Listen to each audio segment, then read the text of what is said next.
तर आखाती युद्धाचा खाद्यतेलाच्या दरावर परिणाम झालाय। खाद्यतेलात प्रति किलो मागे 10 रुपयांची वाढ झाली। त्यामुळे आता सर्वसामान्यांच्या खिशाला कात्री लागली। तर नाशिकमध्ये सुद्धा व्यावसायिक गॅसचा पुरवठा बंद झाल्याने अनेक ठिकाणी हॉटेल बंद असल्याचं चित्र सध्या पाहायला मिळते।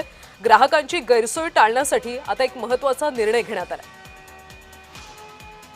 नाशिकमधले हॉटेल व्यावसायिकांवर हॉटेल बंदची वेळ आल्याचं पाहायला मिळते। व्यावसायिक गॅस सिलेंडर सध्या मिळत नाहीये, त्यामुळे हॉटेल बंद करावे लागतात।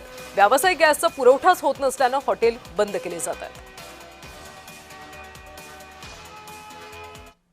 इस्रायल विरुद्ध जे इराण हे युद्ध गेल्या काही दिवसांपासून सुरू आहे आणि या युद्धामुळे गॅसची मोठ्या प्रमाणात तुटवडा हे भारतामध्ये निर्माण झाल्याचं आपल्याला बघायला मिळतोय। नाशिकमध्ये सुद्धा मोठ्या प्रमाणात मागच्या काही दिवसांपासून मुख्यतः कमर्शियल गॅस हे मिळत नाहीयेत, त्यामुळे हॉटेल हे व्यावसायिक अडचणीत आल्याचं आपल्याला बघायला मिळतोय।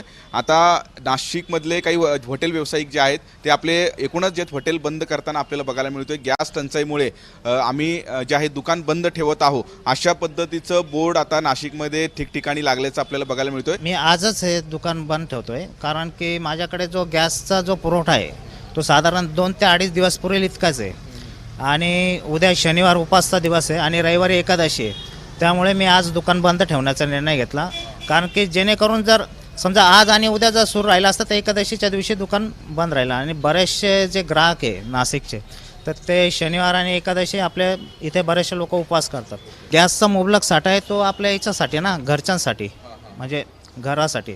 कमर्शियलला तर जवळजवळ नाहीच आहे ना, आणि येतात आहे असं नाही की टाक्या भेटत नाही वगैरे, कमर्शियल मला पण भेटल्यात, पण पुढचं काही सांगत नाही ते।